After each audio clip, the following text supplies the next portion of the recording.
morning once again. Good morning. Okay, today I'm going to ask you a question. How many of you, when you were growing up, were called copycats? Because she used to have a particular kind of style. She used to always wear some trinket or some bangle or something, and I wanted to wear the same thing the next time I wore it. Okay. So, yeah. So yeah. Anybody else? Yes, Divya? I called one of my classmates a copycat. During some time back, I had a habit of wearing 2 ponies, and then as I started wearing 2 ponies, my classmate also started wearing it from the next day. Okay. So therefore I called her a copycat. Okay. Anybody else? Do you remember when you were growing up, you came back home approximately when you were 4 and 5, and many of you imitated your teacher. You tried to take your mummy's sari or mummy's dupatta and try to wear a sari, or maybe you took the shopping bag and you went shopping, or maybe you acted like a pilot or a bus conductor, ticket, or did you also remember that you even must have taken something that is round and acted like a bus driver? Do you remember those days when you tried to imitate your elders? Can you remember? Can you tell me something else? How many of you played teacher? How many of you played mummy daddy? How many of you played robber policeman? Doctor patient. Okay. What do you think you were doing then? You were imitating. Very good. What else? And so today you are telling me in very simple words what is observational learning. Today we are going to talk about observational learning.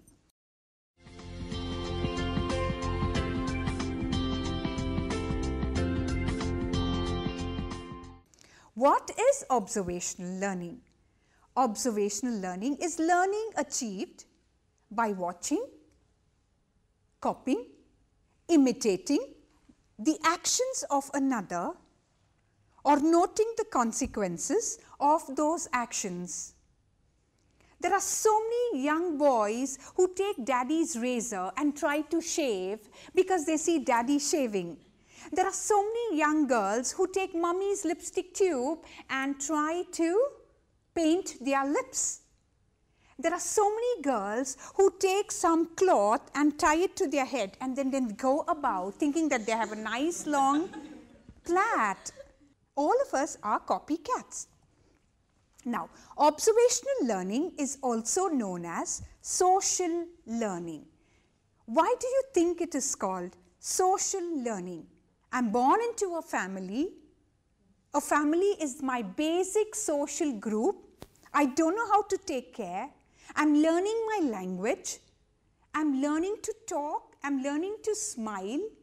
And so you find that I am copying the actions, the gestures, the postures, the sounds of my daddy, my mummy, and people around us.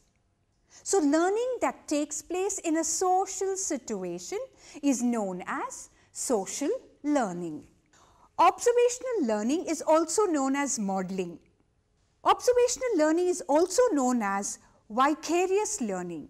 I look the way teacher praises Crescentia because she got 10 out of 10, and ma'am says, all of you clap hands for Crescentia, and here is a big 5-star Cadbury for Crescentia. And there's Neha feels, next time I must study well. Even I want to get 10 out of 10 because I want that little reward, or maybe mummy has promised her something, or just because looking at Crescentia, getting that positive feedback encourages Neha to study better. But if Crescentia gets 1 out of 10 and I say, Crescentia, I do not like it, you have got only 1 out of 10. Please stand up and go out of my class. Neha gets slightly frightened and she learns, I better not get 1 out of 10. Hey, I better study a little bit more. Let me at least get 3 out of 10. Then teacher won't send me out of class. So I learn vicariously. I observe the consequences of an action. I observe the consequences of my model's action. Observational learning is also known as vicarious learning. And of course, we all know observational learning is also learning by or learning through imitation. We have all imitated the new hairstyle, new salwar kameez that you have worn, the new slippers or the new something that you're wearing. We all learn, and we have all models. We have young girls and boys in the class. One of you must be walking like Salman Khan, another one must be walking like Aishwarya Rai. So we also learn a lot of things through imitation.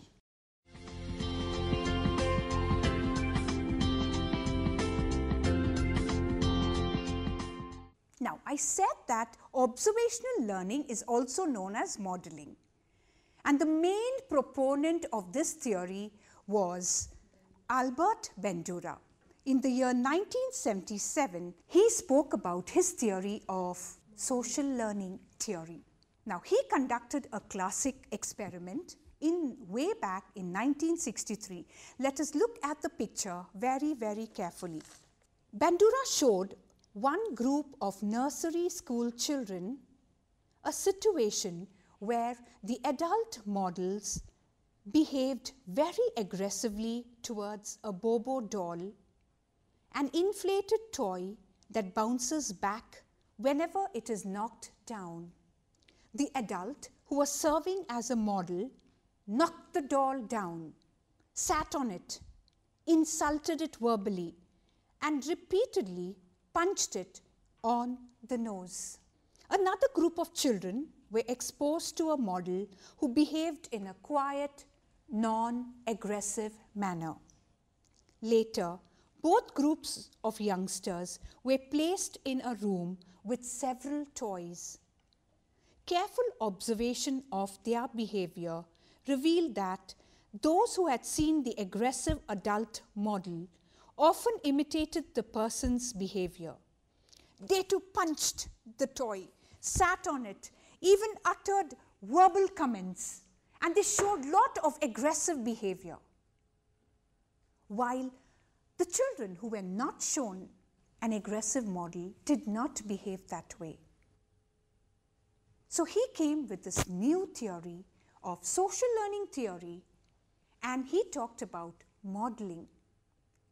As children are growing up, and even much later, it plays a very important role that we look at one another, we see how to imitate, we reproduce your action, your gestures, your postures, your emotion, your anxiety, your tension, your fears are all imitated through this role or through observing one another. We observe mommy and daddy, and we imitate quite a few characteristics of our mom and of our dads.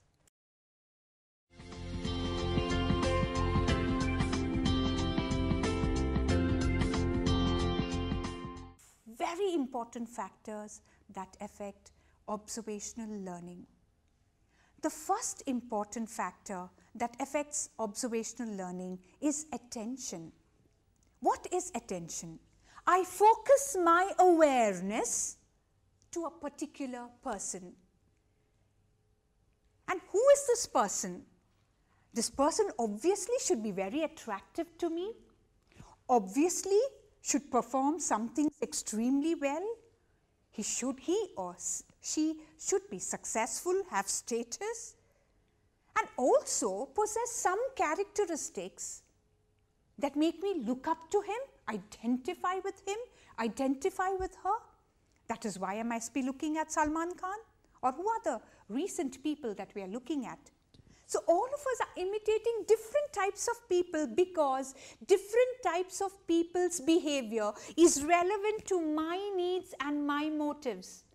Unless that person's behavior has some connection with my needs and motives, I will not observe him, I will not imitate him, I will not model my behavior after him.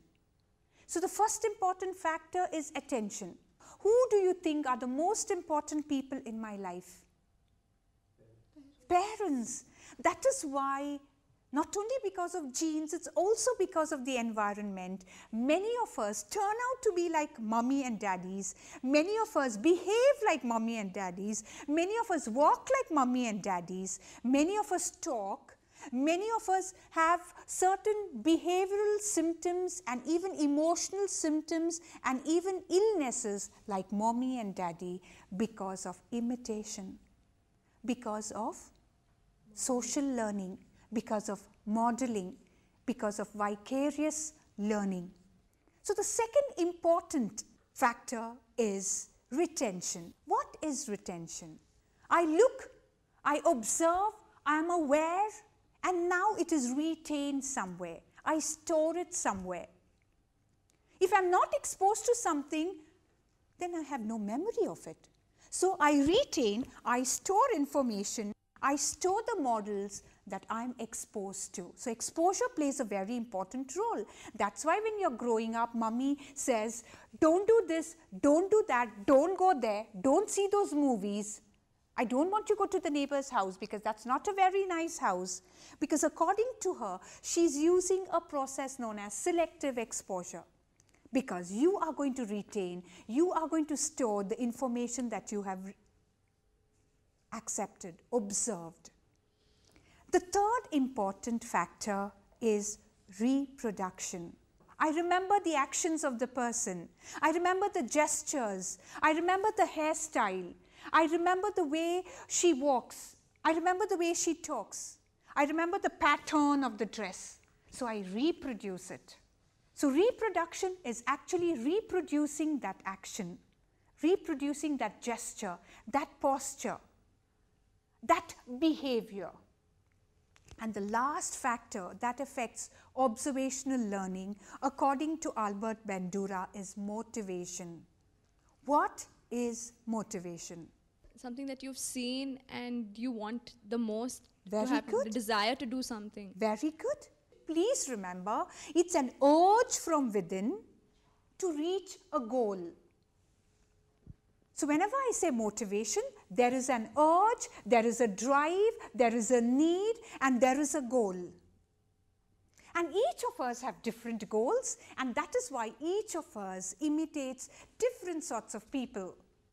I may imitate my dad because dad satisfied some of my basic needs, but my sister is imitating mom. So depending upon our level of motivation, our internal needs and drives, and depending upon our goals, we imitate and we reproduce the behavior depending upon our motivation.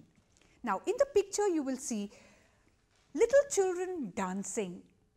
How many of you remember that even now the teacher is giving you the guidance, 1, 2, 3, 4, even your aerobics, even your classical dancing, even your Western dancing, even the hip-hop dancing, all this is a result of, to a very great extent, a result of observation. And we are taking in a lot. And if I'm not interested in hip-hop dance, Western dance, even if you send me every day, I will not reproduce any of those behaviors. I should have some sort of motivation within me to reproduce those behaviors.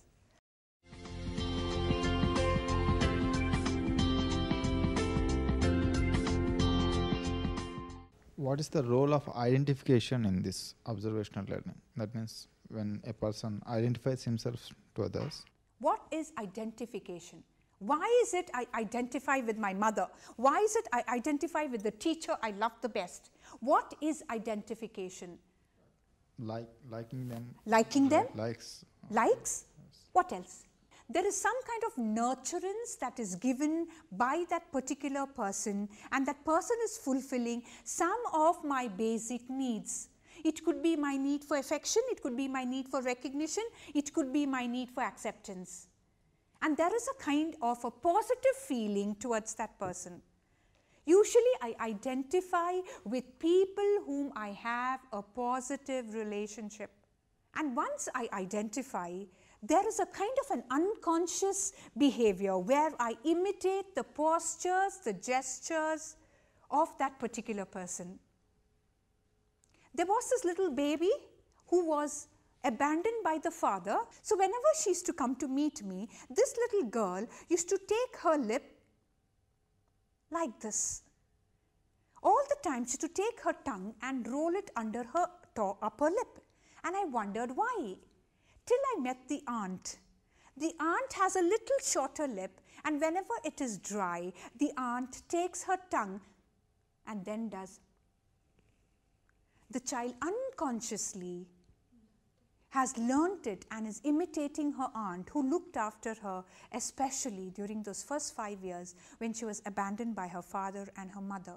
Ma'am, you just said that the girl used to imitate her aunt unconsciously. Yes. So when we imitate somebody, most of the time, is it unconscious? At the earlier levels, at the earlier stages, we are now, I'm trying to make the concept identification very clear. I'm identifying with a person who has satisfied some of my emotional needs, and I love the person. The person is making me feel good about myself. There is a bond between me and that person. So there is a tendency for me to imitate whatever my significant other is doing. Children watch a lot of TV, and if this baby in this experiment has just by seeing somebody hit a doll has learned to do the same. I mean, children watch a lot of things on TV now, and there's a lot of violence, there's a lot of... You are asking me the relationship between observational learning and aggression. Yes, there is a relationship between observational learning and aggression. Yes, many a times we look at our models and we do as they are doing and not what they are saying. We imitate what they are doing and not what they are saying. So when I am looking at 15,000 hours of TV viewing, it may be positive, it may be negative. There are chances that I am going to learn certain amount of aggressive behaviors. Yes, certain aggressive behaviors are learned. Yes, the techniques of aggressive behaviors can be learned just by viewing TV violence. Unfortunately, it decreases your inhibition by watching too much of TV violence. And it also can lead to a greater readiness to act aggressively. And there's also an insensitivity to the problems, to the pain of victims of aggression. And it is up to us to tell our kids that is not the reality, that is not the way to handle situations. Give them a choice, show them another way. And experiments have been conducted where you show another way, make them aware that these are the camera effects, these are the dramatic effects that are created on TV. It's not reality. We have to make our children aware that whatever they see on TV may not and need not be reality.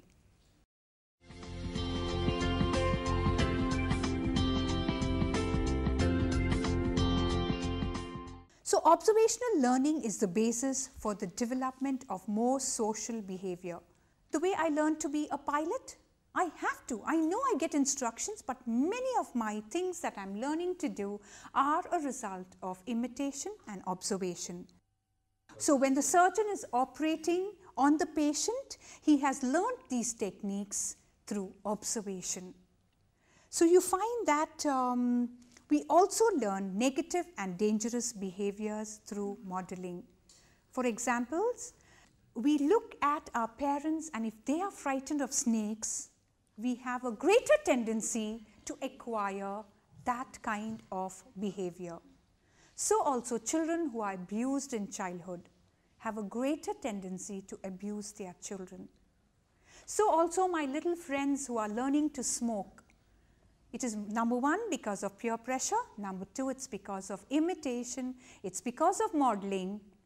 I take the first puff and then once again cognitive interpretation whether I want to become an addict or not. Watching TV decreases sympathetic and empathetic behavior. That is so true because in the recent Delhi blast, most of us when we were watching it, we had no sympathy and no empathy at all. It has become so common that it's like just watching another TV serial or watching a movie on television. There was absolutely no reaction. That is very, very sad. That's what is happening now. We are watching so much of sadness on TV that we are all becoming insensitive. So it's necessary to be aware that we are insensitive, but take action. That's why we need cognitive interpretations. We need to be aware that we are becoming insensitive, but try to do something for all those victims who really need our help. Now, I told you, we not only learn negative and dangerous behaviors through modeling, we also learn positive behaviors. So there are cases where Bandura showed children who were very frightened of dogs, a person who was extremely brave with dogs, and he was called as Fearless Peer. And after the children were exposed to Fearless Peer, many of these children made certain approaches to go and touch the dogs after looking at the strong model who was not frightened of dogs. So we have to show our children the right models. We have to teach in class that TV viewing is good. We have to regulate TV viewing. We cannot allow our children to watch TV too much. Neither should we allow ourselves to watch too much of negative TV, violence on TV. We have to fill our cognitive domain. We'll have to increase our knowledge, our expectation, our mental dimension with things that are good and beautiful in the world.